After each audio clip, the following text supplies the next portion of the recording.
Merhaba sevgili izleyenler, Gündem Özel programında Diyalog Medya Grubu Genel Yayın Yönetmeni Sayın Reşat Akar'la birlikte sizlerleyiz. Gündemimiz bugün de oldukça yoğun. İlk olarak Çalışma ve Sosyal Güvenlik Bakanı Sadık Gardiyanoğlu'nun yapmış olduğu açıklamayla başlayacağız. Hatırlayacaksınız, geçtiğimiz hafta sahte reçete konusunda tutuklamaların sona erdiğini ve artık kelepçe olayının yaşanmayacağını açıklamıştı. Fakat dün ve bugün 9 eczacı daha tutuklandı. Konuşacağız.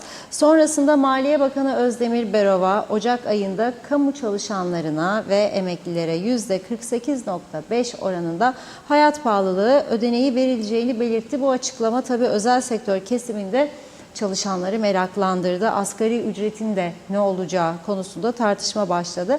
Bakan Berova ayrıca kayıt dışı ekonomiyle de en etkin şekilde mücadele edileceğini söyledi. Peki bunu nasıl yapacak, ele alacağız. Üçüncü konumuz Avustralyalı uyuşturucu baronu Badıl. Kuzey Kıbrıs'tan sınır dışı edildikten sonra Mali Polis'in yaptığı araştırmada söz konusu şahsa 3 adet daire satmakla suçlanan iş adamı Bulut Akacan'ın mahkemeye çıkarılması ve daha sonra kefaretle serbest bırakılması başka tartışmaları da gündeme getirdi. Uyuşturucu baronuna adada kimin ikamet izni verdiği sorusu da ön plana çıkarıldı. Yine ayrıntılarını konuşacağız. Son olarak da nüfusun hızlı bir şekilde artması nedeniyle devlet hastanelerinde ciddi sorunların yaşandığı, sadece ilaç eksikliğinin değil, uzman doktor yetersizliği de belirtiliyor. Sağlık Bakanı Hakan Dinçürek bugün yaptığı açıklamada sistemde yer alan tüm eksikliklerin giderilmesi için çalıştıklarını belirtti. Detaylarıyla konuşacağız. Hepsi ve daha fazlasıyla tabii ki sizlerleyiz. Evet, buyurun Reşat Bey. Evet, herkese hayırlı günler dileyerek başlayalım. Sahte reçete soruşturması kapsamında elleri kelepçeli vaziyette mahkemeye çıkarılan çok sayıda eczacı ve doktor görmüştük ve bu kamuoyunda belirli kesimlerde tabii ki tepkilere ulaşmıştı. Neden daha sanık durumunda olan bazı iddialar çerçevesinde mahkemeye çıkarılanlara hemen kelepçe takılıyor? Neden bu insanlar kelepçeli vaziyette mahkemeye çıkarılıyor? Üstelik bunların arasında Başbakanlık, Meclis Başkanlığı yapmış bir doktorumuz da var. Niye bu insanlar kesin suçlu gibi gösteriliyor? Henüz mahkeme başlamamış, duruşmaları başlamamış, bunlar yargılanmamış, yargı bir karar vermemiş ve bu vaziyette netice itibariyle geçtiğimiz hafta içerisinde Çalışma Bakanı Sadık Gardiyanoğlu bir açıklama yaparak demişti ki sahte reçete soruşturmaları kapsamında tutuklamalar bugün itibariyle son bulacaktır ve artık kelepçeli tutuklamalar olmayacaktır. Aradan bir hafta geçmedi bu açıklamanın üzerinden. Dün biz yayın yaparken burada Lefkoşa Mahkemesi'ne 3, Güzelyurt Mahkemesi'ne de 1 eczacı daha çıkarılmıştı sanık olarak. Gördüğünüz gibi yüzler buzlanmış vaziyette veriyoruz fotoğrafları. Mahkeme sonuçlanmadığı için de tam fotoğraf, yani yüzlerin belirgin bir şekilde ortaya çıkmasını biz de istemiyoruz. Ama bu fotoğraflar tabii ki polisin izniyle çekiliyor. Biz vermesek bütün medya kuruluşları, hemen hemen herkes veriyor. Şimdi bugün de Gazi Mausa Mahkemesi'ne 5 tane eczacı daha çıkarıldı ve dolayısıyla bu reçete yolsuzluğu meselesinde sanık sayısı 64 oldu bugün itibariyle. Dün Lefkoşa ve Güzelyurt'ta mahkemeye çıkarılan eczacıların bir tanesi kadın 28 yaşında, bir tanesi yine kadın 27 yaşında, bir tanesi yine kadın 75 yaşında Lefkoşa'da mahkemeye çıkarıldı. Bunlardan bir tanesi 28 yaşında olan zanlı sosyal sigortalara 2022 yılının Ekim ayı ile 2023'ün Ağustos ayları arasında tam 2552 adet reçete göndermiş. Bunların 120 tanesini inceledik diyor polis. Ciddi iddia var burada. 52 tanesi sahte çıktı diyor. 120 tanesi incelendi, 52 tanesi sahte çıktı. 52 kişiden bazılarının reçetede yazan ilaçların bir kısmını aldığını, bazıları ise hiç almadığını beyan etmiş. Öteki bayan sanık 27 yaşında. Yine Ekim 2022 ve Ağustos 2023 ayları arasında bir doktorla birlikte müşterilerin bilgisi dışında reçete hazırlayarak sosyal sigortaya gönderip sahtekarlıkla para temin etmekle suçlanıyor. Yani ciddi bir suç var. Sosyal sigortalara 2379 adet reçete gönderilmiş. Bunların 150 tanesini inceleyebilmiş polis henüz. 20 tanesi sahte çıkmış. Dolayısıyla yapılan araştırmada eczanede küpürü kesik, tarihi geçmiş ilaçlar, hastaların isimlerinin kayıtlı olduğu not defteri ve elektronik eşyanın emare olarak alındığını belirtiyor. Şimdi gelelim 3. sanık. 75 yaşındaki Güzelyurtlu bayana. Güzelyurt'ta galiba ikamet ediyor ama Lefkoşa'da mahkemeye çıkarılıyor. Yine Ekim 2022, Ağustos 2023 aylarında bir doktorla müşterilerin bilgisi dışında reçete hazırlayarak sosyal sigortaya gönderip sahtekarlıkla para temin etmekle suçlanıyor. Bu süre zarfında sigortaya gönderdiği 2436 reçeteden 87 tanesini inceleyebilmiş polis, 17 tanesi sahte çıkmış.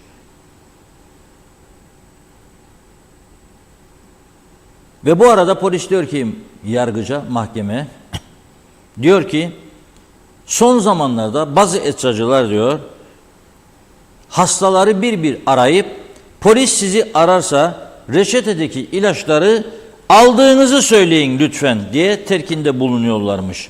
Ve bugün 5 tane eczacı daha en sıcak haber Gazi Mausa mahkemesine çıkarılıyor. Oradaki muhabirimiz Hüseyin Çiçek bildiriyor. Gündem özele yetişsin diye erkenden haberini toparlayıp bizlere gönderdi. 5 tane eczacı yine 3000 reçeteden diyor 92 tanesi polis mahkemeye sunduğu bilgide sahte çıktı diyor. Diyor ki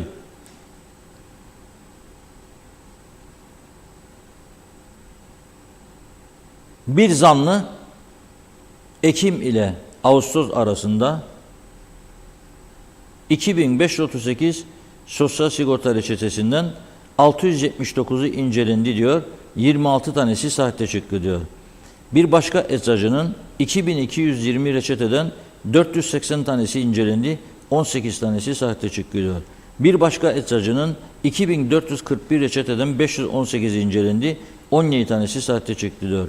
Bir başka eczacı 3274 reçeteden 713 incelendi. 13'ü sahte çıktı diyor. Yani 2465'ten 620 tanesi incelendi. 18 tane de sonuncu bu. Son eczacı. Onun da 18'i sahte çıktı diyor. Bu arada bugün yine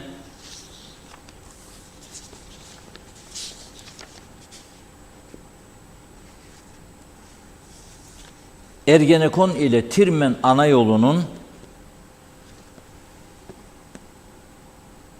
kenarında 4 poşet ilaç bulunduğunu açıkladı polis.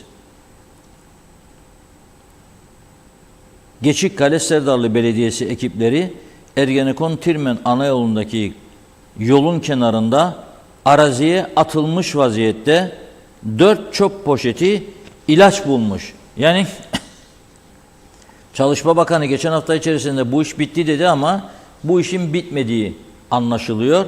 Bu poşetler bulunuyor. Şimdi burada önemli olan üzerinde durduğumuz fotoğraflarda da gördüğünüz gibi mahkemeye çıkarılan ve tutuklanan zanlılar kelepçeleri gizlesinler diye ceketleriyle kollarını örtüyorlar. Şimdi bu konu mecliste de tartışılmıştı. Çünkü her gün birkaç yeni olay yaşıyoruz ülkemizde. Unutuluyor bazı olaylar. Ama unutmamız mümkün değil. Bu konu mecliste tartışıldığı zaman eski meclis başkanımız ve eski başbakanımız Doktor Sibel Siber'in bazı yakınlarına yaptığı ihbar sonucunda polisteki hüşreyle ilgili olarak CTP Genel Başkanı Tufan Erhürman iktidardaki parti başkanlarına da bir çağrı yaparak demişti ki geliniz, bize de ihbar yapıldı, gidelim birlikte inceleyelim bu hüşreleri. Çünkü orada koşulların çok kötü olduğu iddiaları var. Beton bir zeminin üzerine ince bir ahşap konuluyor. Onun üzerine de eski bir battaniye gibi, un torbası gibi bir şey konuluyor diyor. Ve onun üzerinde yatıyorlar. Ve 10-15 metrekarelik küçük bir yerde 2 kişi kalıyor. Işık yok, aydınlatma yok, kitap okuma izni yok. Böyle bir koşulda ve günü sandviç yiyerek ekmek arasında ince bir dilim peynirle geçiriyorlar. Belki bu insanların bir kısmı yarın mahkemede suçsuz bulunacak. Suçsuz olan insanlara bu neden yapılsın eğer suçsuz iseler? Suçlu iseler de bırakın mahkeme kararı verdikten sonra zaten cezasını çekecekler. Bu hüşre meselesini, çünkü ülkemizde son zamanlarda tutuklu sayılarında artış vardır, ciddi artışlar var. Ve eminim polisimiz de rahatsızdır bundan. Yani hüşredeki tutukluları bekleyen polisin de rahatsız olduğu iddiaları var. Devamlı gündeme geliyor. Hani gidip siz inceleyecektiniz? Yani bir meclis komitesi oluşturup gidip hüşreyi inceleyemediniz mi ya? Bu kadar zaman geçti. Yoksa orada söylendiği gibi kalıyor mu? Bu mesele unutuluyor mu? Yani bu unutulacak bir mesele değil. Bu kadar basit bir mesele değil. Ha şimdi şöyle de bir iddia da var. Yapmayaydılar. Tamam, yapanlar cezasını çekmelidir. Yapanlar cezasını çekmelidir. Bunda bir fikir ayrılığı yok. Ama yapan ve yapmayanlar olduğu için mahkeme sonucu elde edilmeden yapılanları konuşmamız lazım. Ve ona göre de bir sonuca varmak lazım.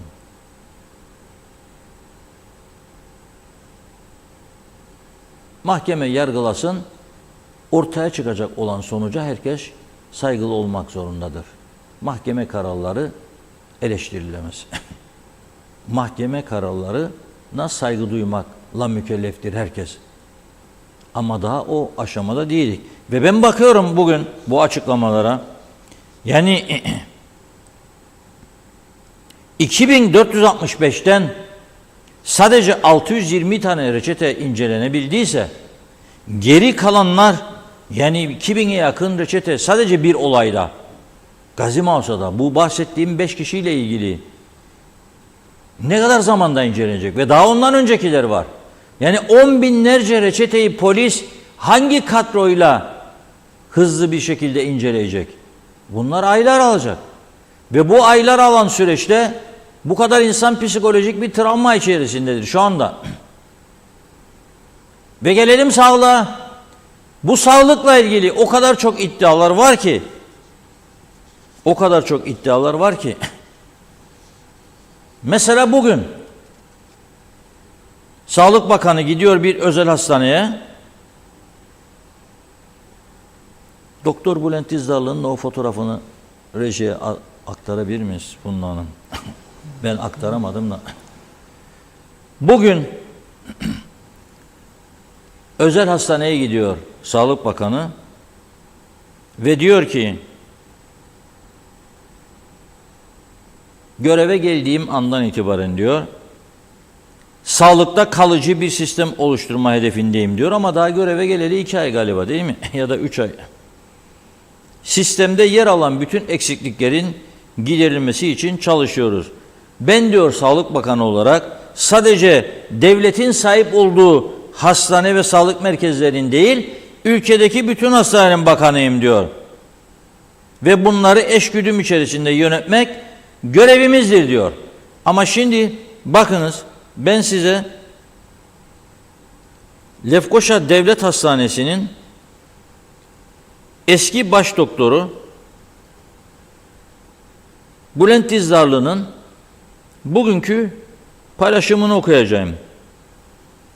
Diyor ki, bu ekrana getirdiğimiz fotoğrafa bakar mısınız? Bu onkoloji hastanesiymiş burası. Onkoloji hastanesinin hematoloji departmanı. Hasta sayısına bakar mısınız? O kadar çok hasta var şu anda Kuzey Kıbrıs'taki.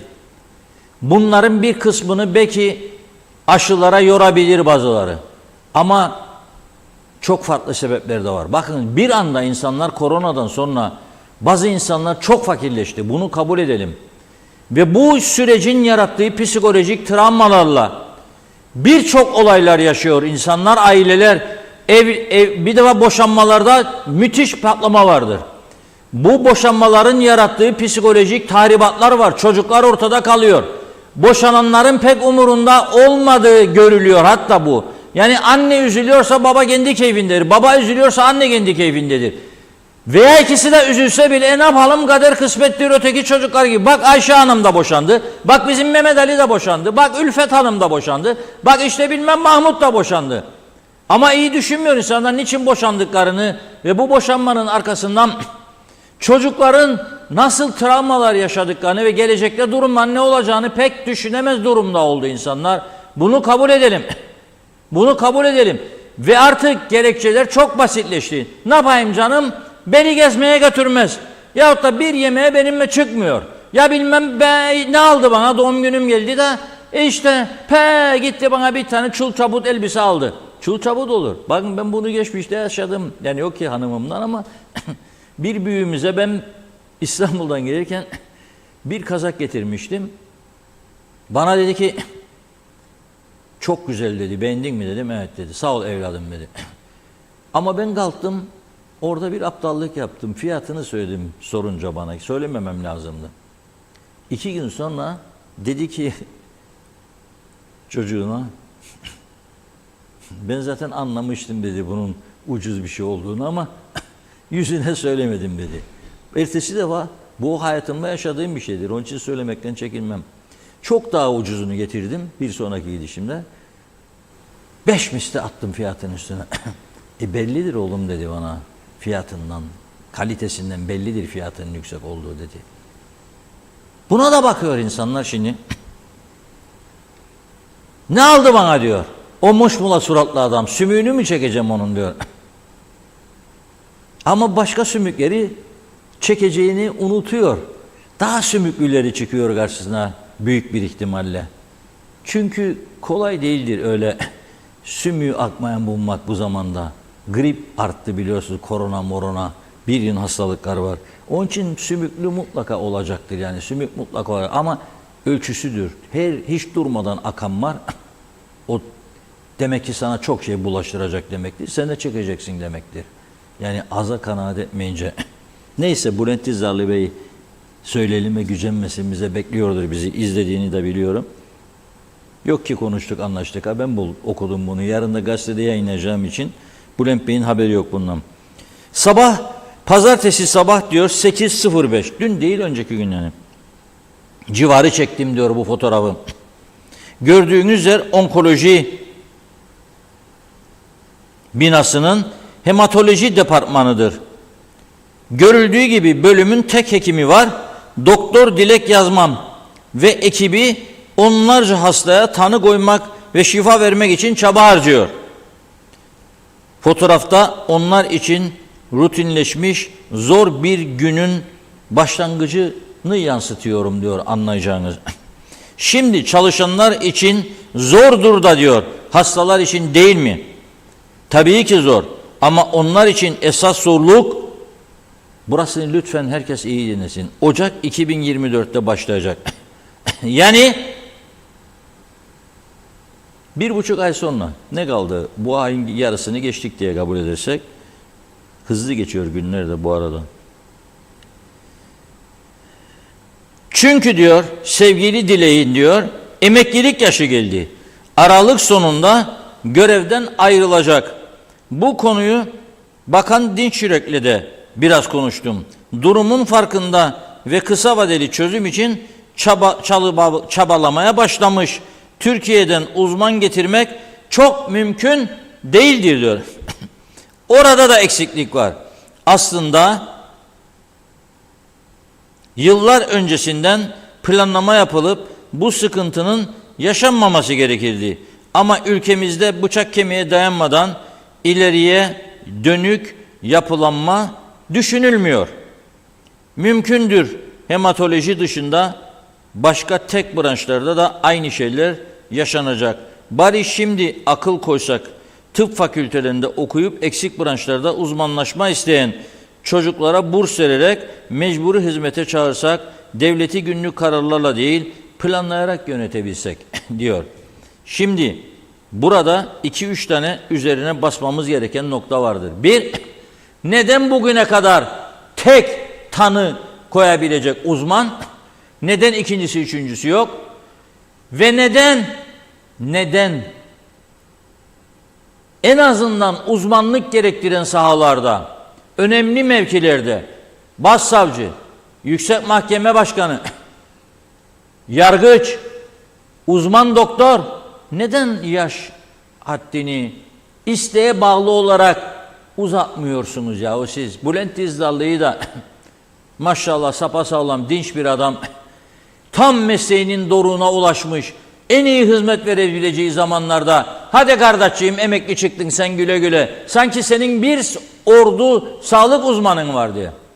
Daha başka bir örnek. Şimdi çok daha rahat verebilirim çünkü çok daha rahatım. Benim bir yakınım, ailemin bir parçası, can parçam. Türkiye'de onkoloji radyasyonu üzerine eğitim gördü. 2 tane üniversite uzmanlaştı ve Samsun'da bir hastanede 2-3 yıl çalıştı. Daha da uzmanlaştı. Babasını erken bir zamanda Girne'deki bir özel hastanenin ihmali sonucunda, bir teşhis koyamaması sonucunda bir doktorun kaybettiği babasını cenazesine gelince annesi yalnız kalmasın diye Kıbrıs'a yerleşmeye karar veriyor. Defalarca beni de aradı. Gitti Sağlık Bakanı'na çekinen bir çocuk. Ve bir kişi var sadece devlet hastanesi. İkincisi yok. Anlatıyor. Anlamıyorlar. Teknisyenle görüştün mü diyorlar falan kendisine. Diplomalarını veriyor. Belgelerini veriyor. Tamam sen git de biz seni arayacağız. Aramıyorlar. 3 ay sonra bir daha gidiyor. 1 yılı aşkın süre evinde 5 kuruş para almadan ve uzman sahasında uzman bir genci almıyorlar. Ve bu arada eksildikçe Türkiye'den para verip uzman getiriyorlar. Adam getiriyorlar. Görüyorlar işlerini gönderiyorlar. Görüyorlar gönderiyorlar. Sonra gidiyor. Git bir daha son be oğlum dedim. Ben tabii bu arada hiç karışmadım bu mesele. Hiç karışmadım. Prensibimdir. Gidiyor. Orada bir yetkili ne diyor kendisine? Sen bize müracaat mı yaptıydın? Yaptıydım diyor. Kaç defa? Biz öyle bir şey bulmadık diyor.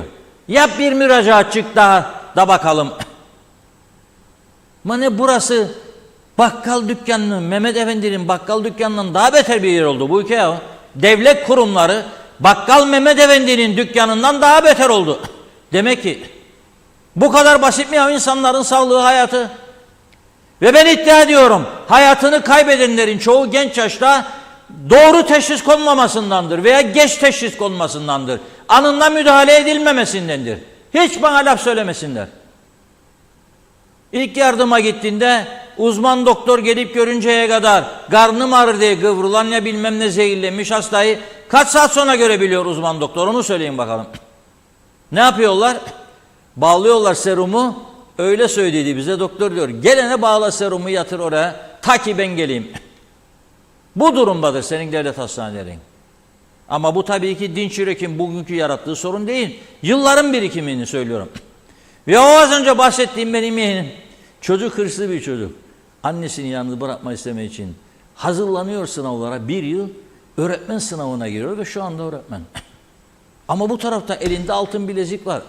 Hastanelerin çok ihtiyacı var. Almadılar onu, öğretmen oldu. İşte bu KKTC, bu KKTC'dir. Hiç iddia etmeyin.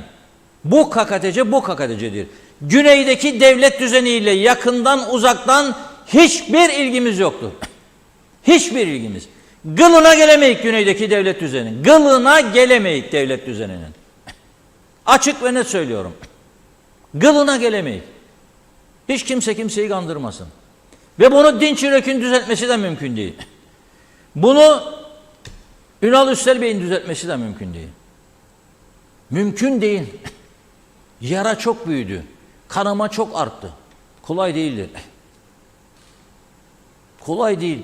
Bunca yılın ihmallerinin sonucu bu nokta. Arada bir iyi doktorlarımız teşhis koyup da bazı hastalara şifa olabiliyorsa ne mutlu bize.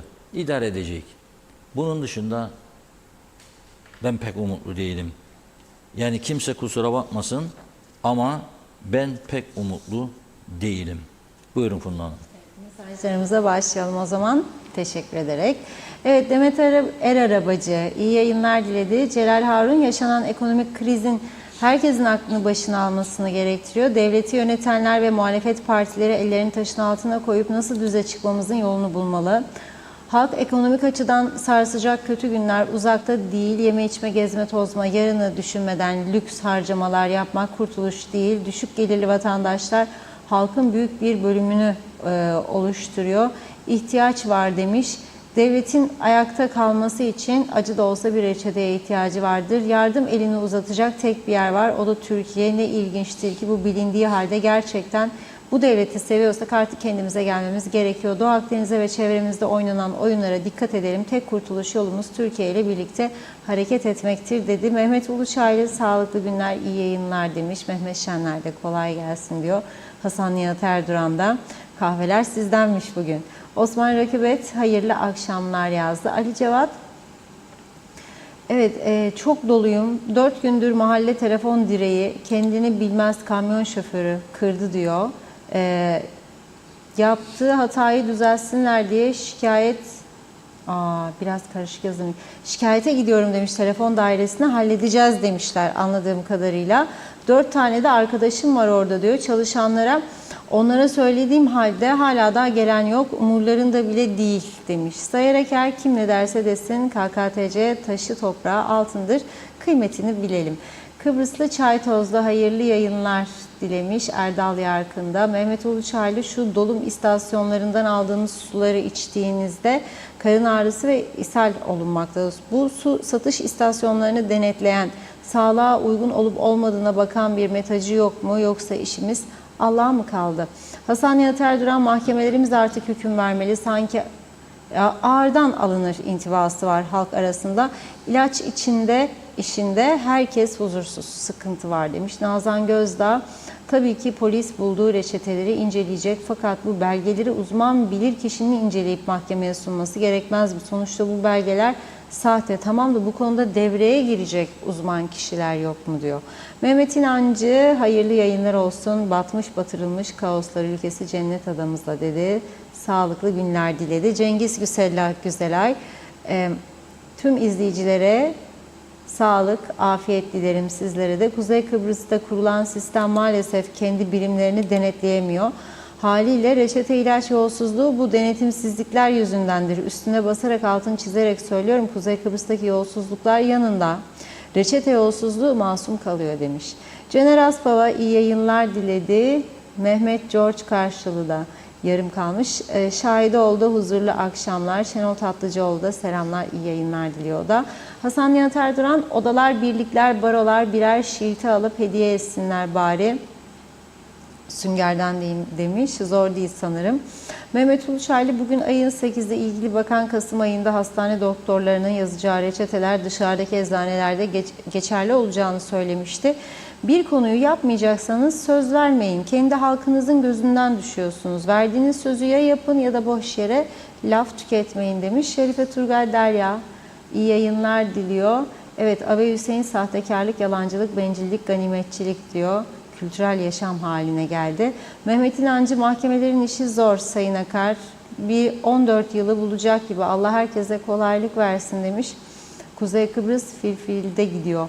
Ece Çelik iyi akşamlar, iyi yayınlar. Murat Ayes de iyi yayınlar dilemiş ve diyor ki bu hayat memura pahalı da özel sektöre mi ucuz? Zaten yüksek olan çalışana %50 zam yapılırken asgari ücretliye %20 yapsak mı yapmasak mı hükümetin insafına kalmış bir şey. Aradaki uçurum giderek büyüyor. Sonra diyorlar niye herkes devlette çalışmak istiyor? Onlarda sendika var. Haklarını alıyor. Fadile Zeki yakalanan eczacılar herhalde suçludur diye yakalanıp mahkemeye çıkarıldılar demiş. Hasan Nihat Erduran Filistin'deki soykırım bizi ilgilendirmez galiba hiç diyor. Siyon ekonomisine Netanyahu'ya tepkiler çığ gibi artar. Bilgilendirin halkı lütfen dedi. Birkaç mesaj okuyup ara verelim. Turgay Sedat Gil'de iyi yayınlar demiş. Cengiz Gülsel'e maalesef Kuzey Kıbrıs'taki yargı ıslah edilmesi gereken genç suçluları veya mazbatadan cezaevine düşen en mülayim kişileri en azılı suçlarla aynı ortamda barındıran genç ve temiz kişilerin bitirim mafya olarak dönüyorlar diyor. Toplum içerisine devlet suçlu yetiştiriyor demiş. Ali Dereseven de şimdiden Ocak maaşlarına %48 zam yapılacakmış. Neye göre karar verdiler? Kasım ve Aralık'ın hayat pahalılığı ne olacak? Yoksa onlar da tahmini mi yapıldı? Memur ve emekliye bu zam yapılacak da asgari ücretliye ne olacak? Onu da açıklasınlar demiş Ali Bey. Arif Mustafa Cüce de selamlar, iyi yayınlar diledi. Fevzi Mehmetçioğlu da. Teşekkür ediyoruz. Yine devam edeceğiz mesajlarımıza. Reşat Bey buyurun. Evet, Ali Bey'in maaş zamlarıyla ilgili söylediklerine geleceğim. Yani gündemimizde var. O konuyu zaten özetlerde Funda Hanım bahsetmişti. Gündeme gelecek. Şimdi ama Maliye Bakanı'nın çok iddialı bir sözü daha oldu bugün. Ben onun önce bunun sonra zamlara geleceğim. Diyor ki Maliye Bakanı Özdemir Berova, kayıt dışı ekonomiyle en etkin şekilde mücadele edeceğiz diyor.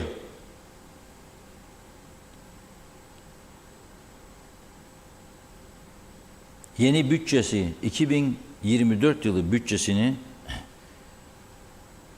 Maliye Plan Bütçe Komitesi bugün görüşmeye başladı.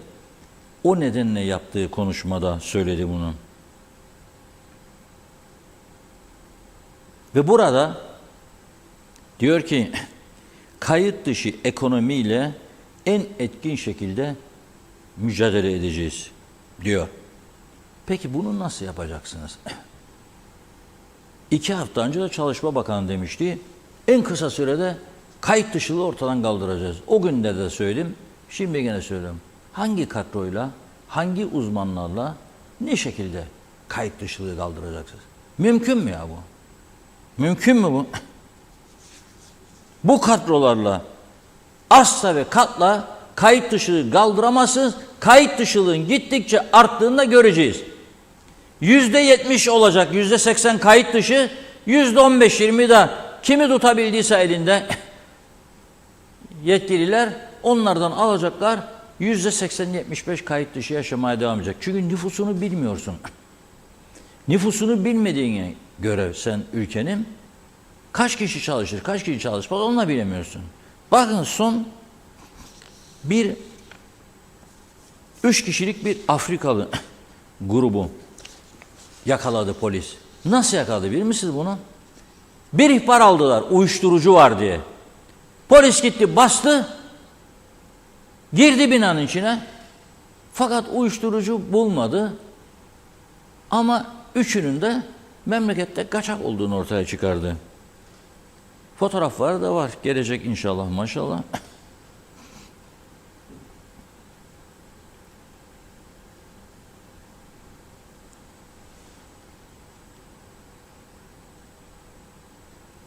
Bir tanesi Tanyaratsa Laziza 342 gün.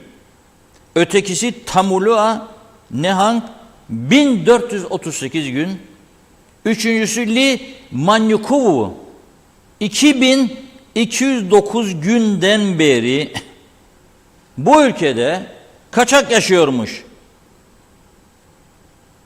Üçü de Zimbabwe uyruklu.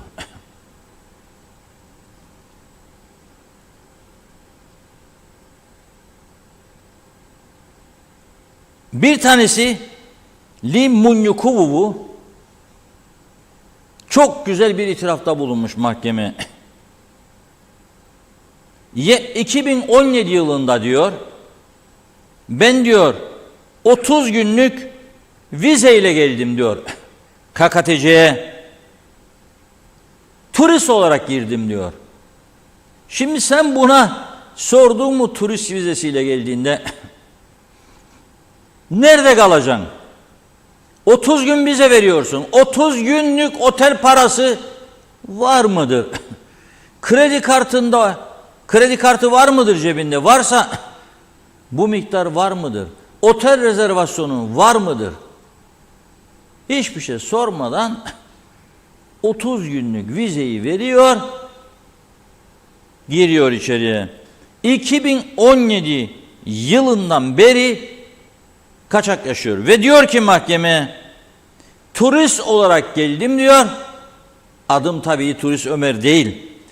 Adım diyor benim Lee Manyukuvu'dur diyor. Okula kayıt yapacaktım diyor. Ama para bulamadım diyor. Çok önemli bir itiraf. Turist vizesiyle geldi. Onu birileri soktu turist vizesiyle içeriye. Dedi kaydını yapacak okula dedi. Merak etme bak. Ama kayıt için ayrı para isterler mutlaka. Bulamadım dedi. Bulamadığım için de kaçak yaşamaya başladım. 4 yıl bir insan 5 yıl nasıl yaşadı bu ülkede? Sorgulanması gereken budur. 15 günü aşmayacak şekilde cezaevine gönderilmiş. Bize izin versin ben rica ediyorum İçişleri Bakanı'ndan. Ben daha önce aldım izin. Geçmiş yıllarda aldım ben. Orada cezaevinde ben yerel bir televizyon kanalı için program yaptım. Kamerayla beraber gittim. Bazı mahkumlarla birlikte ben de gözyaşı döktüm. Ve çok faydalı oldu o program. Çünkü eğitilmek isterler. Orada boş zaman geçirmek yerine kullanılma bizi götürün. Boya yapalım, sıva yapalım. Yol temizleyelim, ot temizleyelim. O da yok şimdi. Cumhurbaşkanlığına götürülürmüş o kadar. Kazandıralım bu insanları, özellikle yerli olanları. Yerli olanları, yabancı olanları da eğer suç işlemediyse, eğer sen bunun Lagovovi'nin evinde bulmadıysan uyuşturucuyu, ne 15 gün cezaevine? Yasa öyle emreder. 15 gün sonra yargılanacak, mahkeme edecek 6 ay hapislik, 6 aydan sonra da deport diyecek bakanlık ve polis. Neyle ne olacak? Bu da Maliye Bakanı diyecek ki, yoktur benim param. Neden yoktur? Onu da söyleyeyim size. Kendisi söylüyor gene. 2023 yılı sonunda diyor, tahminime göre diyor, ek mesai ödemesi 1 milyar 35 milyona çıkmış olacak diyor. Nasıl bir delisin sen ya? Ben sana örnek verdim. Genç çocuklar geliyor uzman. Sen bunları 25-30 bin lira alamıyorsun, istihdam edesin. Ve en önemli bölümde hastanede kanser şüphesiyle gidenlere teşhis koyan doktor 2 ay 1,5 ay sonra emekli çıkacak. Yerine yenisini alacak paran yoktur. Uzman getiremiyorsun. Da bu taraftan vallahi ben yoğundur gümrük, ek mesaiye kalsın, ek mesaiye falan filan. Ne demek bu iş? Sivil havacılık personeli yetersizdir. Ver ek mesai çalıştır. Efendime söyleyeyim, hemşireleri çalıştır, doktorları çalıştır, 2 kat maaş. Ben geçmişte yayınladım diye Kıbrıs Medya'dayken bazı doktorların aldığı ek mesaileri istenmeyen adam ilan edilmiştim. Olabilir. Bu hastaneye düşmesin demişlerdi benim için. Olabilir. Bunu demeye hiç hakları yok zaten. Hipokrates diye bir şey vardır. Ama inşallah düşürmez beni Allah. Hiç gitmek istemem zaten. Ama ben gazetecilik görevimi yaptım. Nasıl olur diye sordum o zaman. Şimdi bugün gene soruyorum. O günlerde adam 6.972 lira 50 kuruş maaş alıyor, tamam mı? Yasa diyormuş ki ek mesai bunun üstüne çıkamaz. Ve öyle bir hesaplama yapıyorlar ki o doktor 6.972 lira 50 kuruşluk ek mesai yapmış. Beni de mi kandıracaksın ya? Gelmiş geçmiş bütün siyasileri kaldırdınız. Ve ben bu isimleri yayınladıklarımdan bazılarını sabah uykusuz kalkıp giderdim. Bazı günler. 9'da girdiğini görüyorum, 9.30'da. 10.30'da 11'de ayrıldığını da gene görüyordum. Bizzat kendim. Bu vicdansızlıktır. Bu vicdansızlıktır. Nasıl ben, yani siyasi görmedi. Ben de mi görmeyeceğim bunu bir vatandaş olarak? Göreceğim. Ha maaşınız az, her zaman da savunurum. Siz bu maaşlarla bu ülkeye uzman doktor getiremezsiniz. Siz bu maaşlarla bu ülkeye iyi kaliteli hasta bakıcı getiremezsiniz. İşte bak ne yaparlar size? Getirsin hasta bakıcısını, ben karışmam. Ben onun sidiğini mi temizleyeceğim der. Hadi bakalım. Alıp götüreceksin. Biz aylarca annem için, rahmetlik için bakıcı götürdük. Mecbur kaldık. Herkes aynı durumdadır. Hiçbir sistemi sorgulamayacak mıyız yani bu ülkede? Hiçbir sistem yargılanmayacak mı bu ülkede? Öğretmen saat 8'de gidecek, 11.30-12'de bitti de sadece çocuklar evinize diyecek. Biz bunu yutacak mıyız? Ve karşılıklı anlaşacak bakanlıkla sendika. 2,5-3 ay hiç ders görmeyen çocukları siz eskisi gibi Mayıs'ın içerisinde tatile çıkaracaksınız okulları ve son sınavları da iptal edeceksiniz. Da ondan sonra yücelecekmiş de eşit egemenmiş olur. Nasıl? Hangi kafayla, hangi eğitimle, hangi kültürlü olacaksın be kardeşim sen? Onu söyle bana. Hangi eğitim, hangi kültürlü olacaksın? Hiçbir tutar tarafı yoktur bunların. Al gülüm ver gülüm, sen beni ben seni idare ederim. Hükümet, sendika falan filan. Ya biz de UBP'liyik ama bugün ne demiş Çalışma Bakanı? Sendikacıları kabulünde arkadaşlara dedim güleyim mi ağlayayım ya. Altında bir haber var. Yarın 5 iş yerinde gene grev. Üstünde bakan açıklaması var. Sendikalaşmayı her yerde gerçekleştirmek en büyük şeyimdir. Düşüncemdir veya hayalimdir veya arzumdur. Hadi buyur hepsini geçir. Her yerde başlayalım. Sabah 9'da grev.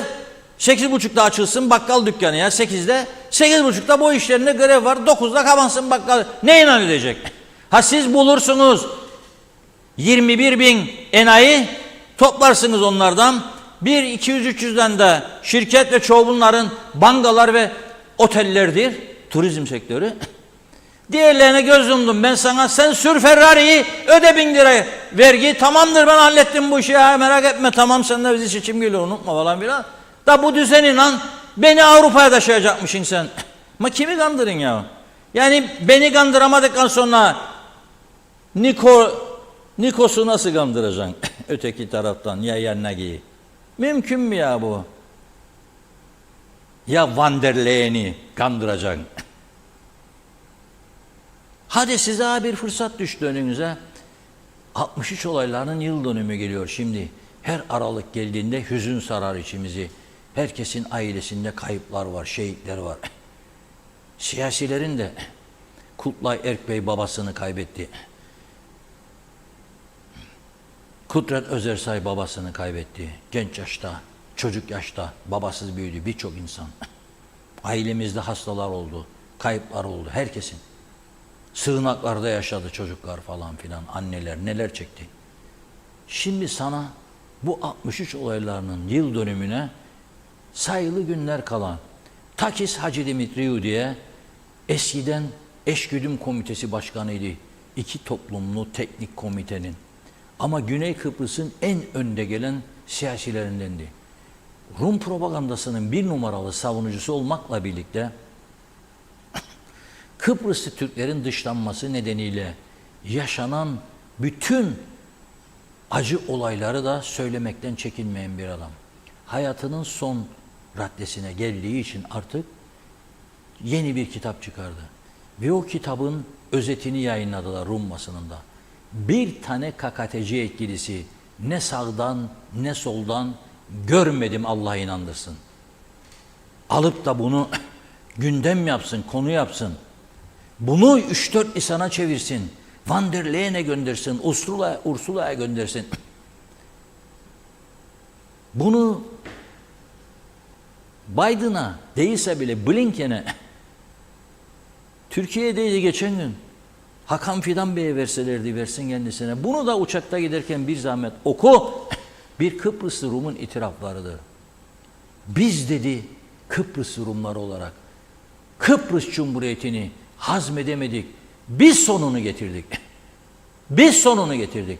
Anayasa bize ülkeyi yönetme yetkisi verdiği halde dedi Kıbrıs Rumlara. Çünkü onun 3'ü Türk, 7'si Bakanlar Kurulu'nun Rum'udu. Kalktık dedi, anayasayı değiştirdim. Türkleri tamamen dışladım her konuda.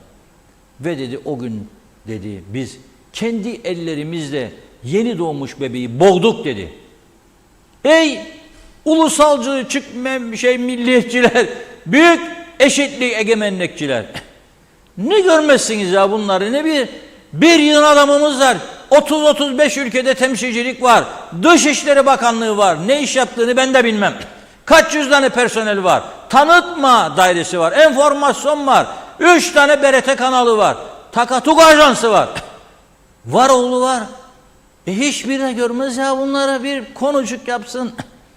Yollayamazlar, 5 kişi gitsin, 5 tane adam dursun Brüksel'de Avrupa Parlamentosu'nun önünde, alın desin, gelen geçene versin bir mektup. Dış politikaya bakarım, sınıfta kalmış bir toplum. İçe bakarım, iş gittikçe daha rezil bir duruma geliyor. Ne demek ya o onkolojide tek doktor? Adli tıp uzmanı da tek doktor. İdris Bey'in tek olduğunu milyon defa söyledim burada. Yorulmayacağım. Devamlı söyleyeceğim.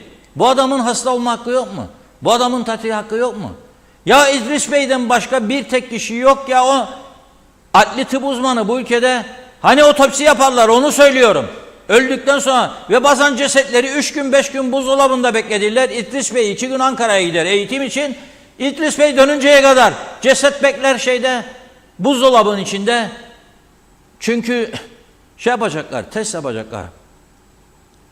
Otopsi yapacaklar. Budur yahu.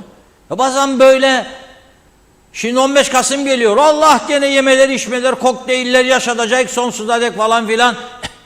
O kokteyl parasından getirin 2 tane uzman ya. Yapmayın, 2 sene 3 sene kaldırdık deyin.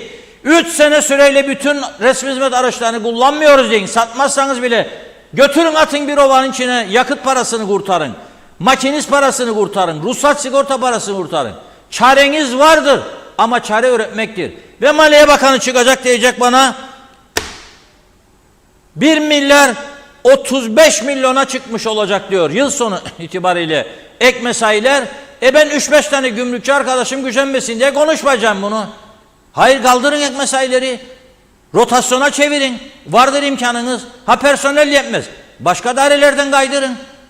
Vardır boş adamlarınız. Karayollarında bir yığın boş adam var. Su dairesinde var.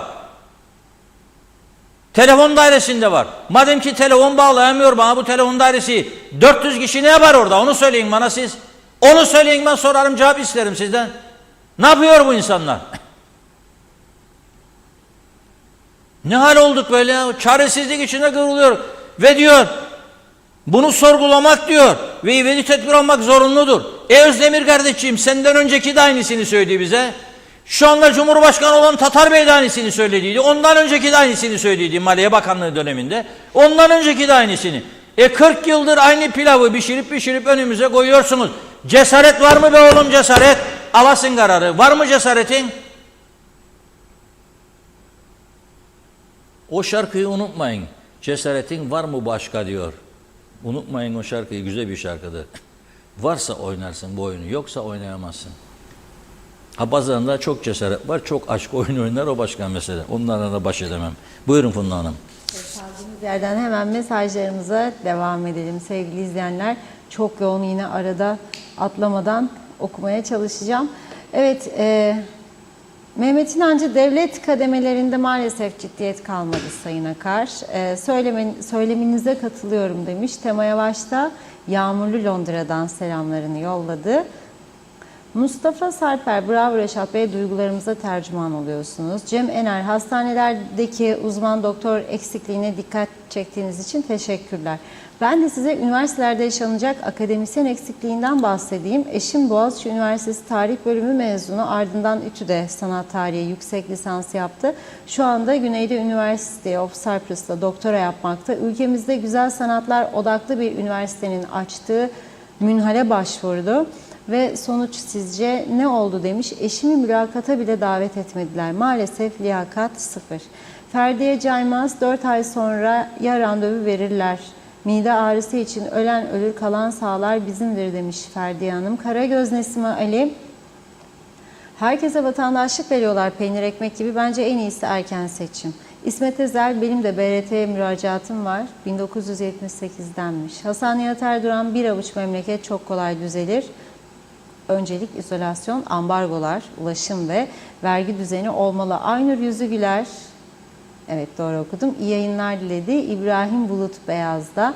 Tema Yavaş, İngiltere'de emekliye çıkan doktorlara isterlerse işlerine devam ederler. Arzu Mucize, doğru haber, doğru adres, iyi yayınlar. Hamitköy'den selamlar. Ahmet Halil de iyi yayınlar diledi. Nazime Nalbant, soğuk, yağmurlu, karanlık Londra'dan iyi yayınlar diliyor. Sizleri kaçırmadan izlerim demiş. Hepinize kolay gelsin. Hüseyin Koltan da doğru kanal, gerçeklerin adresi, iyi ki varsınız, saygılarımla. Cem Ayken diyor ki zenginler devletten daha zengin olan bir ülke. Hasan Nihat Erduran, salon araçlarda 8 km hızda GSM şirketleri bloklama yapmaya başladı galiba. Arabada telefon kullananlardan şikayetler arttı. Bravo GSM şirketlerimize. Hayri Köreken, Sayın Ekonomi Bakanı, memura %48 hayat pahalılığı verilecek, insaf diyor. Özelden emekliyi düşünen yok demiş. Mehmet İnancı, Reşat Bey takımlar çok yakıştı diyor. Mendili de şık. Bana da iltifatta bulunmuş. Teşekkür ediyoruz. Tütünürüz bugün. Şemi Mutsuz, Maliye Bakanı neye dayanarak %48,5 vereceğiz diye konuştu. Nasıl hesapladı bize de açıklasınlar. Ali Cevat, Reşat abinin altın değerindeki sözleri kapatıp evlerine gitsinler demiş. Klima elektrikten kurtarırlar. Kafa yok bunlarda diyor. Kemal Osman Ceyhanlı, iyi yayınlar. Cüce Nihat da aynı şekilde. Bakıyorum. Hasan Nihat Erduran, her esnaf fiş kesecek, kolay, maliye gelirini hesaplayacak, vergisini alacak, asgari ücret muaf, üstü vergiye tabi, fiş vermeyene ceza, iş kapama, meslekten men, cezasız olmaz çünkü berberin fiş vermesi 15 saniye almaz, doktorun, avukatın, galericinin manavında demiş, zor mu? Denetim değil. Nazime Nalbant, Reşat Bey, bu kaçaklar var demek istiyor ülkemizde. Bir an evvel sınır dışı etmeliler, daha sıkı denetim olsun demiş. Bu kadar da olmaz. 4 sene böyle nasıl yaşadılar soruyorum. İnanın çok üzülüyoruz dedi. Mehmet Uluçaylı, bakanlık devir tesliminde eski Maliye Bakanı yeni Maliye Bakanı'na sana kasayı dolu bırakıyorum dedi canlı yayında. Yeni Maliye Bakanı bu kısa sürede ne yaptı parayı? Maliyeyi denetleyen bir makam yok mu? Çağatay Doğaner kimse kimseyi kandırmadı diyor. Her şey bilinçli yapılıyor. Mehmet Ali Özdemir iyi yayınlar dilemiş. Nevbahar Canbazoğlu, burada da doktora görünmek için randevu 1-2 ayda alınıyor. Ancak acilden gidilirse o zaman bakılıyor. Doktor sıkıntısı var. Çoğu dışarı gitti. Uzman doktor bulunuyor. Yabancı doktor da bulunuyor demiş. Mete Arsu, hastane, polis, itfaiye gibi 24 saat çalışan yerler ek mesai ödenmesi elzem. Bu çalışanlar tatil günü, bayram, yeni yıl çalışıyorlar demiş. Nevbahar Canbazoğlu, çok doğru konuşuyorsunuz. Hep sıkıntımız aynı dedi. Bir iki mesaj daha okuyup ara verelim. Çağatay Döner, Rumlardan çekmediğimizi farklı biçimde fazlasıyla çektiriyorlar yazmış. Menteş Çağla, Zeliha Adaman, onlar da iyi yayınlar dilediler. Evet, sonrasında yine devam edeceğiz mesajlarımıza. Teşekkür ediyoruz. Buyurun.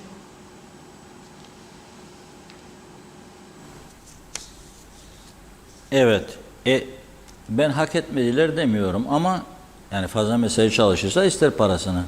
Fazla mesai çalıştırmak yerine vardiya sistemine dönmesi lazım diyorum. Çünkü bu bütçe bunu kaldırma. 1 milyar 33 milyona bu ülkenin bütün yolları düzeltilir. Hiç bana masal gazet okumasınlar ve personel fazlalığı anormal derecededir devlette. Tapu sıkışıktır. Vergi dairesi belki sıkışıktır. Araç kayıt belki sıkışıktır. Hastaneler sıkışıktır. Ama bunun dışındaki dairelerde bolluk var, bolluk. Bunu siyasiler de söylüyor. Öyle özel ortamlarda itiraf ediyorlar. Vallahi ne yaptıklarını ben de bilmem diyorlar. O dönem kapanması lazım artık. Ama böyle geldi de böyle gider de falan. O zaman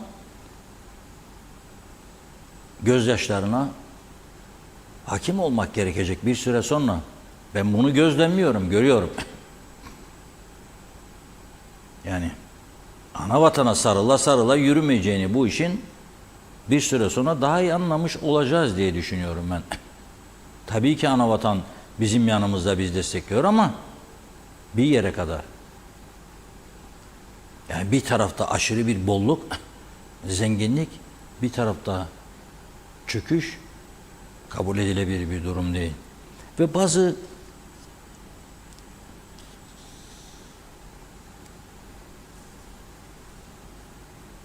tedbirsizlikler, konuların önemsenmemesi. İşte az önce örnek verdim. Polisteki hücre gidip incelenecekti meclis heyeti tarafından. Aradan 2-3 hafta geçti. Hiçbir şey yok. Yani polis merkezi Lefkoşa'da ya.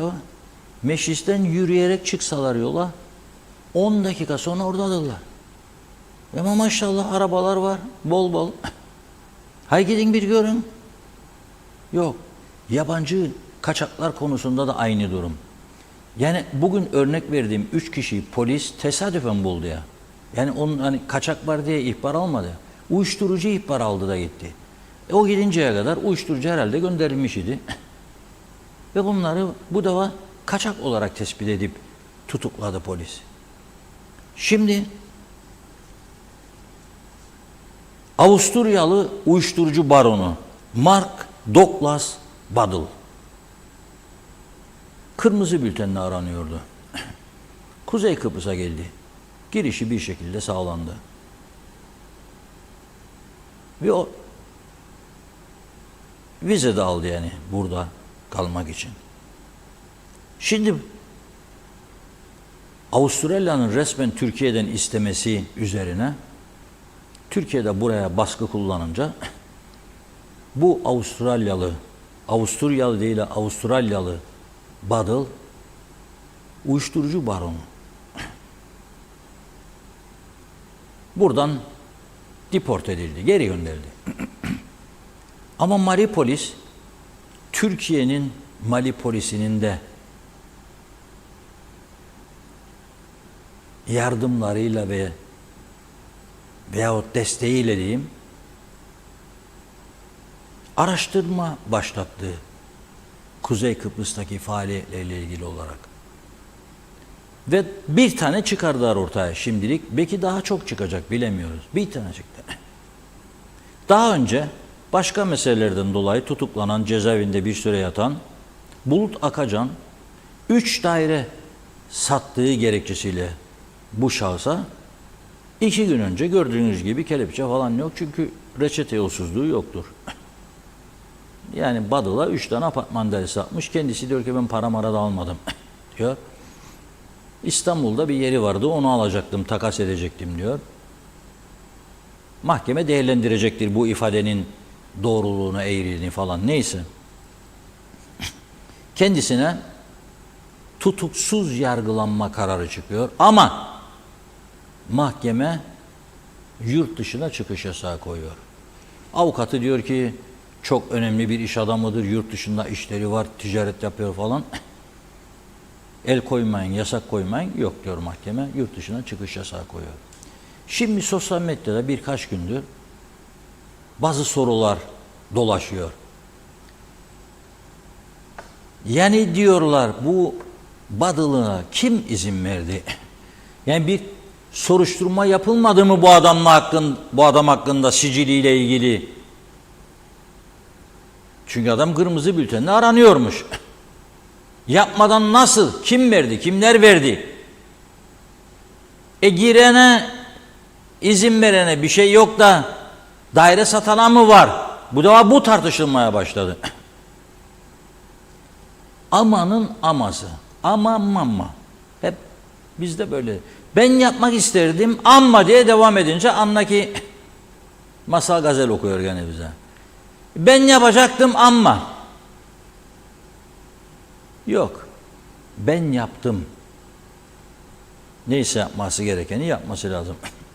Şimdi tabii öyle bir duruma geldik ki bugün bu ülkenin en büyük sorunu kaçaklardır. Kayıt dışılık. Çünkü kaçaklar yüzünden yollarda daha çok trafik, hastanelerde daha çok izdiham. Hasta oluyor, ilk yardıma gidiyor. Mecburen bakacak kendisine. Ne yapacak? Uyuşturucuda patlama. Küçük çocuklara kadar indirdiler uyuşturucuyu 13 yaşına kadar. Fuhuşta patlama, bir yığın rezil durum. Ve iş sektöründe bir taraf disiplinli çalışacak, bütün işçileri kayıt altında devlete karşı mükellefiyetini yerine getirecek bir yer mesela, her bir yere karşılık 100 yerde kaçak çalıştıracak. Ve onlara da bir alışkanlık haline gelecek. Ne yapalım ya? Ben biraz önce okuduğum 3 tane Zimbabveli nerede, nasıl geçindi? Nasıl geçindi 5 yıl süreli bu adam yahu? Nasıl geçindi? Çalışıyordu bir yerde. Kim çalıştırdı? Kaça çalıştırdı? Neden kayıt yaptırmadı? Bunun sorgulanması lazım. Bak birkaç tane tehlikeli durumu saydım. Hastaneler açısından tehlikeli. Çocuk yapıyorlar. Çocukların okula gitmesi gerekecek. Tehlikeli. Kaçak fuhuş yapıyorlar. Tehlikeli. Bir yığın hastalık patlaması gündemdeki patlamıştır. Şimdi okullarda uyuz hastalığından falan söylüyorlar. Dün beni 2-3 tane veli aradı. Çektim çocuğu okuldan dedi. Uyuz var. Uyuzu kaç sene önce tarihe gömdük. Kıbrıs adası ya. Uyuz var diyor.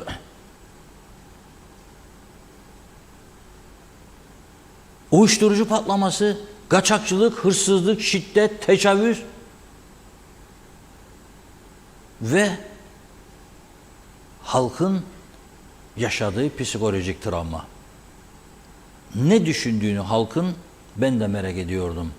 Bizim Ömer Kadiroğlu'na dedim ki çalıştır motorları, çünkü ara sıra motorları stop ettiriyor.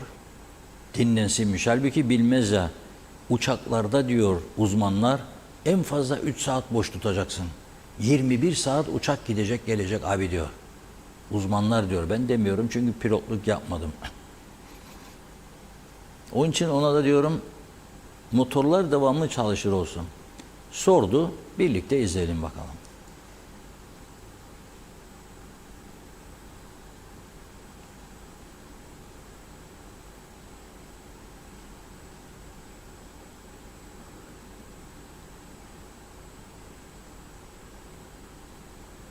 Görüyorsunuz değil mi?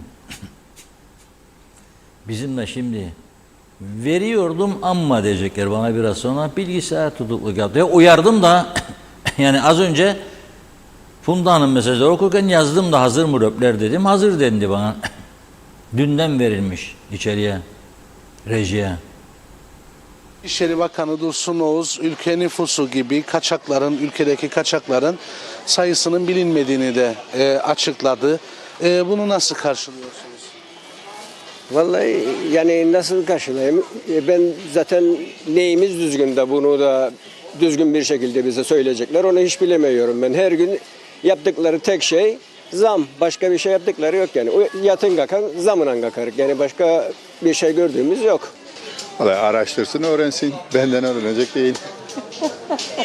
Şimdi bak, böyle bir şey varsa bu devletin sorumluluğundaydı. Dursun Oğuz ne kadar oldu geleli bu göreve? Daha önceki bakanların bunu yapmış olmalarını ben temenni ederdim kendi adıma. Böyle bir eksiklik varsa birisinin bunu söylemesi suç olmamalı bence. Yani bunun daha önce araştırılmış olması, yapılmış olması gerekiyordu. Dursun Oğuz bunu söylediyse hata yapmış olamaz bence. Ha bunu belki erken nasıl söyleyeyim sözü gelmiştir söylemiştir ama bunun araştırılması gerektiğini bu adada hepimizin daha güvenli daha sağlıklı yaşaması bunların şart olduğunu düşünüyorum kendi adıma. Hiç mantıklı bulmuyorum. Çünkü nüfusunu bilmezse bir devlet nasıl plan yapacak? Derhal belediyelerle birlikte bütün evleri gezerek kaç tane ev var ondan sonra da şey yapsınlar. Peki ülkede kaçak yaşayanların sayısı da bilinmiyormuş. Bilinmez. Kaçaklar da bilinmez. Sürekli yakalanıyor. Hapishaneler doldu. Yurt kiraladılar. Demir ördüler. Ve edilmeye devam edecekler. Bu insanları 20 bin liradan bahsederler. Asgari ücrette 15 kusur. Nasıl olacak bu iş? Vallahi bir bakan, İçişleri Bakanı bile bunu bilmiyorsa artık vatandaş olarak ben gördüklerimi söyleyebilirim. Yani bakan bunu bilmiyorsa bilmiyorum artık diyecek bir şey yok derim. Nereden bilecek? Kaçak adam gelir her yerden de. Gelir lüzum onlar gitsin ki devlet bizimkilerine yardım etsin. Onlara da veririk. Evet. Peki nasıl önüne geçilebilir bu kaçak yaşayanların? Vallahi sıkı kontrol edecekler limanlardan. Sıkı kontrol tuttu gemilerle bazen balıkçı gemilerden gelir derler. Biz de duyarız. Hepsini paket edeceksin, yollatacaksın. İlginç geldi bana. Şimdiye kadar hükümet kanadı bunu çok dillendirmedi, hep inkar etti. Herhalde doğru yola mı geldiler diye düşünelim. Doğrudur. Yani bu kaçak yaşam bizim için de tehlikeli. Nüfusun ne olduğunu bilmemek daha da tehlikeli. Hiçbir şey planlanamaz. Ama bunu yapmak görevi onların elinde bunu şikayet edip halka söylemek sanırım yani çok da şık bir şey olmadı. Neyse görevleri yapsınlar. Yani bu işi ortaya çıkarmak görevi onlar da önlemi almak görevi. Onlar da iktidardır. Ülkede kaçak yaşayanlar, yabancıların sayısı gitgide artıyor.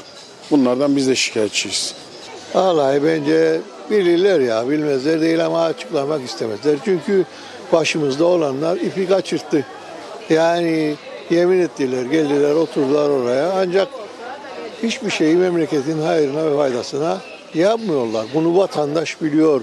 Başımızda bakan diye oturanlar bilmiyor. Biliyorlar, onlar da biliyorlar ama yapmıyorlar maalesef. Çünkü neden menfaatları vardır. Bence bu böyledir.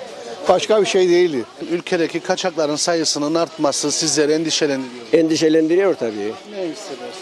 Vallahi çoluğumuzun çocuğumuzun yani artık biz 7 kişilik şeyimizi yaptık ama çocuklarımız var, torunlarımız var. Bunlar etkilenecek bu şeylerden. Yani her gün bir olay duyarız. Her gün bir hadise vardır yani mutlaka vardır. Ve endişeleniyoruz tabii. Tabii ki endişelendirir.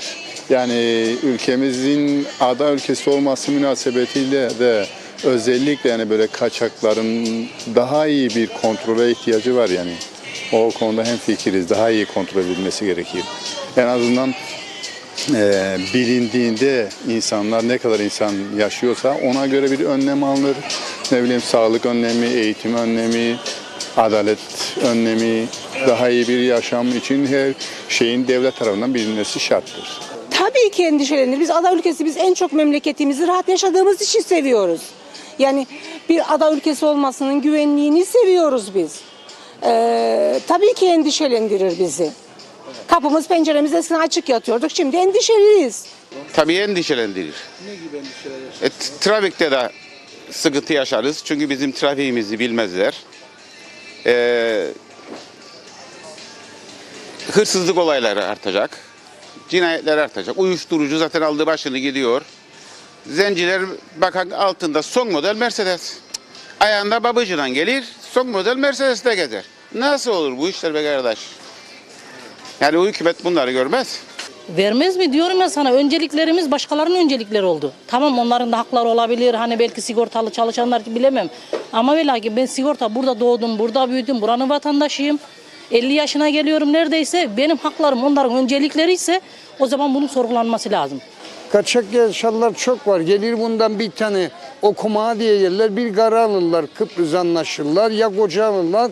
1-2 sene sonra ayrılır, Kıbrıs vatandaşı olur. Evet. Ya ben de karşıyım bunlara. Endişelendirir tabii. Çünkü her türlü yönden, hem asayiş yönünden hem kimdir bilmiyoruz. Nüfusun da planlanmasını önleyen şeylerden biridir. Yani eğitimden tut sağlığa kadar her türlü yerde o kaçak olanların da katkısıyla, yani her şey sıkışık, trafik sıkışık, hayat sıkışık. Kaçak olan tabii sadece işçiler değil, daha başka türlü kaçak olanlar da var. Onlar da başka bir tehlike. Yani Endişe verici bir şey. Yani kimin ne olduğunu bilmen, etrafında eskiden bakardık, hepsimiz birbirimizi tanır bilirdik. Bir şey gelmez bana tehlike gibisinden. Ama şimdi bilemem. Çok. ne gibi endişeler yaşıyorsunuz? Çocuklarımızdan endişe duyuyoruz, hırsızlıklardan endişe duyuyoruz.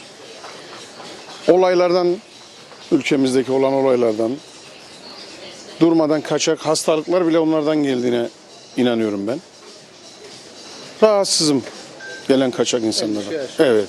Tabii ediyor şeyler. Ne gibi endişeler yaşarsınız? Be kardeşim benim hapımı alır, benim ilacımı alır. Bugün ben hastaneye gittiğimde bana bakmaz ama yabancı olan birinin gerek Türkiye'li gerek Afrika ülkelerinden gelen gerek başka ülkelerden Pakistan'dan gelen devlet mecburdur onlara baksın. Onlara bakar birinci.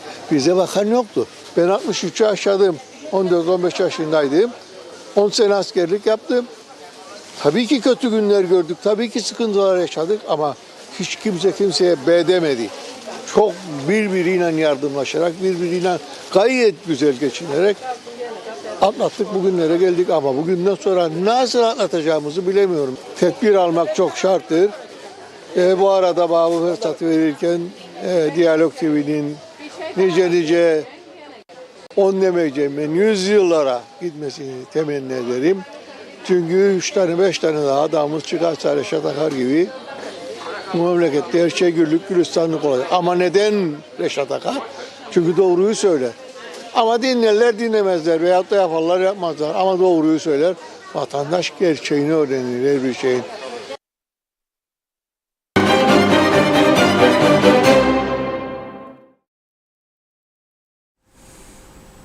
Vatandaşlar da endişeli gördüğünüz gibi nereden buluyorlar bu paraları diyorlar. Lüks araba sürüyorlar. Tabii hepsi lüks araba sürmez. Uyuşturucu baronları lüks araba sürer. Ötekiler de işte sanayi tesislerinde, lokantalarda, yol yapımlarında, inşaatlarda çalıştırıyorlar. Asgari ücret, kayıt dışı, sigorta yok, ihtiyaç sandığı yok, vergi yok. Ve Maliye Bakanı diyor ki %48,5 diyor Ocak ayında kamu çalışanlarına ve emeklilere hayat pahalı ödeneği vereceğiz diyor. Parayı bulduysa tabii buyursun versin, helal olsun. Hayat çok pahalı. Fakat her zaman olduğu gibi gene çok büyük bir yanlışlık yapıyor iktidar partileri veya iktidardakiler. Bu ülke insanını 80'li yıllardan itibaren ikiye ayırdılar. Üvey evlatlar ve asil evlatlar. Asil evlat kamuya kapağı atanlardır. Attıysan 12 değil 13 garantidir maaş. Kapağı attıysan askerlik hizmeti 1-2 ile çarp. Kapağı attıysan maaş garanti. Kapağı attıysan yılın 6,5 ay tatil garanti. Hafta sonları resmi tatiller ve diğerleri. 1 ay ödenekli izin, 1,5 ay doktor raporu, hastalık falan filan. Herkes bunu yapmaz tabii. Bazısı da 6 ay çalışır. 6 ay izin. Bazısı 5,5 ay çalışır. 6,5 ay. Ama genelde yarı yarıya. Şimdi özelde bu yok. Mücahitlik hizmetleri 1-2 ile çarp yok. 13 yok. 13. maaş yok. Ne vermezler? Veremez çoğu. Verebilen belki var ama veremezler. %48,5'u soruyorum hangi özel sektör kuruluşu verebilecek Ocak ayında? %48,5. Yani bugün sizin aylık maaş gideriniz 1 milyon ise 1,5 milyon olacak. 500 bin lirayı yoğurtçu Mahmut Efendi nasıl elde edecek? Da ödesin çalışanları veya hellimci Ali Bey. Nasıl ödeyecek? Hadi inşaatçılar öder. Yükledir biraz daha. Yabancı geldik sonra. Ha onda da garanti yoktur. Ha söyleyeyim. Bir patlamanın eşiğindedir inşaat sektörü. Onu da söyleyeyim. Yani yarın bir emir geldi ve yabancı emlak satışları durduruldu. Bitti bu iş demektir. Ve hükümet şu anda gelen emirleri yerine getirmekle mükelleftir. Adım gibi emin olduğum bir konuyu söylüyorum. Yorumu size kalacak. Peki nasıl çıkacak bu işin içinden özel kuruluşlar? Bu defa yapmaya kalkanlar o %48,5'u ürünlerine yansıtmaya kalkacak. Ürünlerine yansıttığı zaman da satamayacak. Daha çok güneye gidip elde listeler gelmeleri olacak. Bakınız bazı ürünler Euro'nun 30'un üstüne çıkmasına rağmen bilerek konuşuyorum bizden ucuzdur. Ha bizden bağlı olan nedir?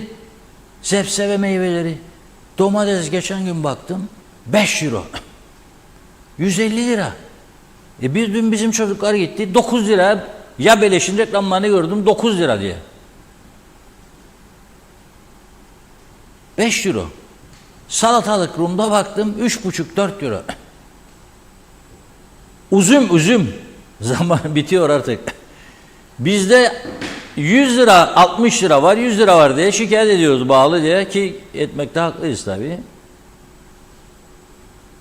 Yanına gidin marketlerde korkunç 5-5,5 4,5-5 euro. O da eder 150-200 lira arası. Netice itibariyle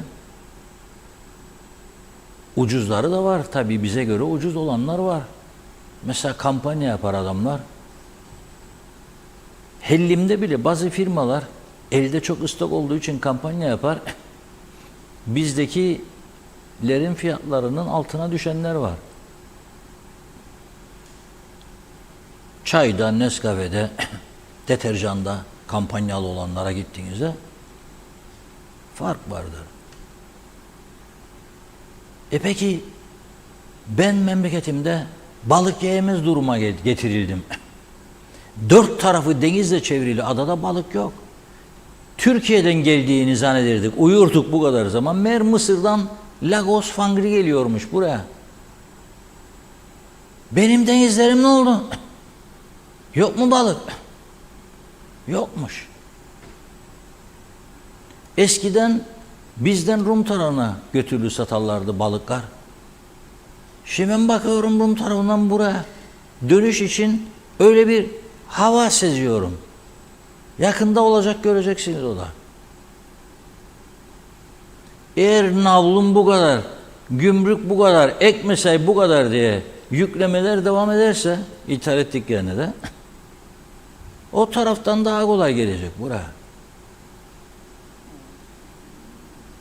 Onun için dikkatli olmak lazım.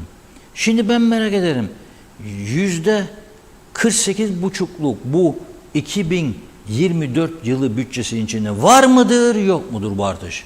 1. 2. Özel çalışanların durumu ne olacak? Özel sektörde belirli kesimler var, devletin desteklemesi lazım. Onları sen 16 bin diyelim. %50'si 8, 7 bin koyuyorum. 23 bin lira olacak. Net. Bunun ihtiyaç sandığı, sosyal sigortası, vergiye giren kısmı ne olacak? Nasıl bir asgari ücret kararı alacaksın sen şimdi? Gerçekten hesaplanarak mı bu rakamlar ortaya konuyor? Yoksa gene seçim var önümüzdeki yıl, hesapları buna göre mi? Bilemiyorum. Buyurun Funda Hanım. Evet, tamamlayalım mesajlarımızı. Sema Aktunç'ta kalmıştık. İyi akşamlar, iyi yayınlar halacığım yazmış. Talih Mullalı. Durdu düşündü ve nüfusu bilemem dedi. İşte al sana bizim ne olduğumuzun en güzel müsveddesi. Ali Cevat iyi yayınlar merak ederim diyor. İsmet Ezel boşta memur çok yazmış. Celal Fındık helal olsun. Ali Dere seven Reşat Bey illa ki ek mesai vereceklerse onun yerine işsiz insanlarımızı işe alıp işsizliği çözsünler.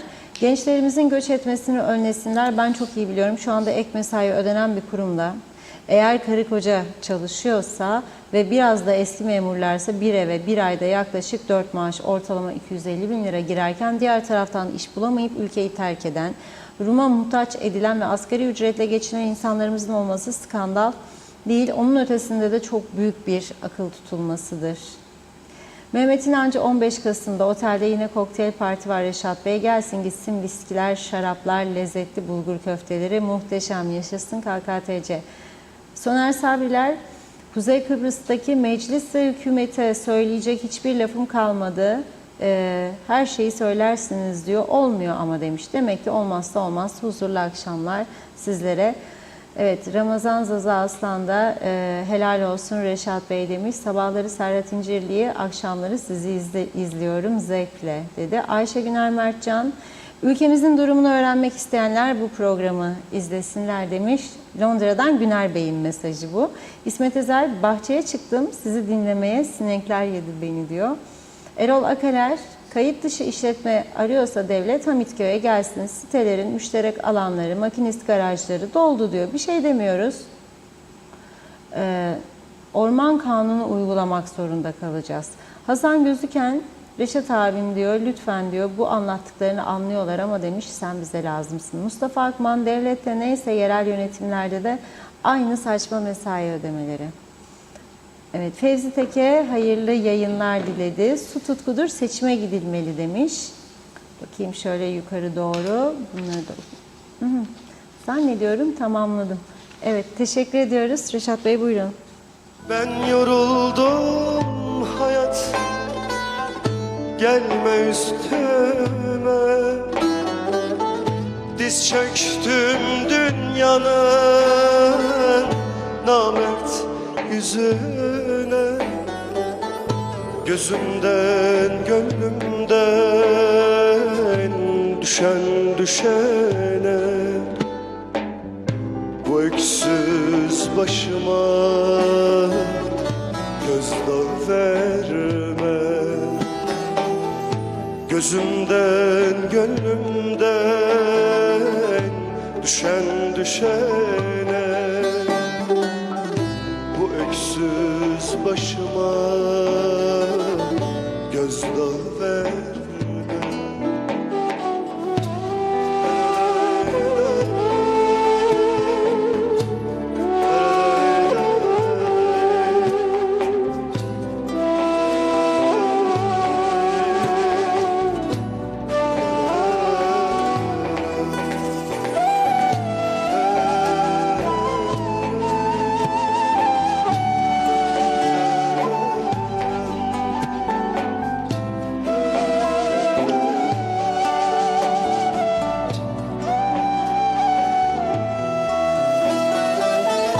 Ben yanıldım hayat, vurma yüzüme. Yol verdim sevdanın en delisine. O yüzden ömrümden giden gidene. Şu yalnız başımı eğdirmeliyim. O yüzden ömrümden giden gidene. Şu yalnız başımı eğdirmeliyim.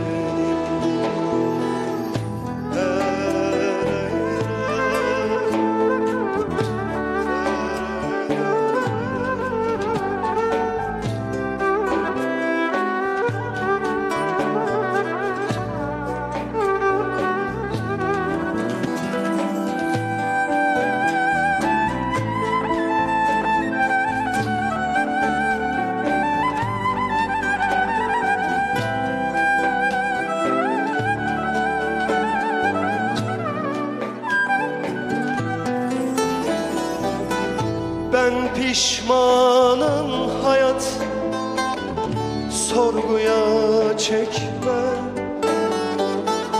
Dilersen infaz et, kâr etmez dilime. Sözlerim ağırdır, dokunur kalbe. Şu suskun ağzımı açtırma benim. Sözlerim ağırdır, dokunur kalbe.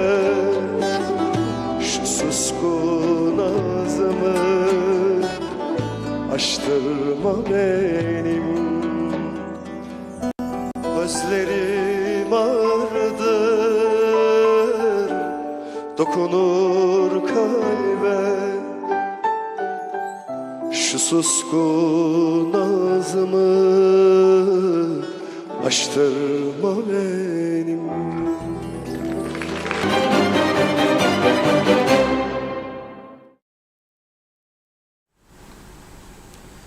Evet, ben yoruldum hayat diyor ama yoruldum diyerek de mücadeleyi bırakmak doğru bir şey değil. Katılmıyorum yani. Evet, insanlar yoruyor. Bu hayat yoruyor. Aslında bugün baktım 8 Kasım. 8 Kasım düşünün siz. Sabahleyin yurt dışından gelen dostlarımız vardı. Onlarla bir kahve içtim. Ya dediler cennet. Cennet ama bu arada yeni Tarım Bakanımızı uyarmak istiyorum. Türkiye'de de kuraklık var. Bu yıl Allah korusun Anamur'dan gelen suda bir aksaklık olursa azalma mazalma yandık Allah Allah. Onun için bir an önce elimizdeki göletleri su tutar hale getirelim. Çoğunu kuruttuk. 2-3 tane kaldı. 17 göletten. Onları olsun kurtaralım. 7 milyon 700 bin Türk lirasıydı. Geçen seneki maliyet Datlısu Belediyesi için yaptı. Şimdiki İçişleri Bakanı yaptırmıştı. O zaman Tarım Bakanıydı. Dursun Oğuz Bey. Bugün olsun 1,5 milyon. 10 gölet 15 milyon. Yahu fazla mesaiye 1 milyar 33 milyon verdim diyorsunuz. Ama 10 tane göleti kurtarmak için 15 milyon yoktur diyorsunuz. Tutarsızlık çok. Evet, bugünlük bu kadar. Yarın inşallah maşallah güzel bir günde yeniden birlikte oluruz diyerekten veda ediyoruz. Hoşça kalın. Biz de size çok çok teşekkür ediyoruz ve tamamlıyoruz sevgili izleyenler. Yeniden görüşünceye dek hoşça kalın.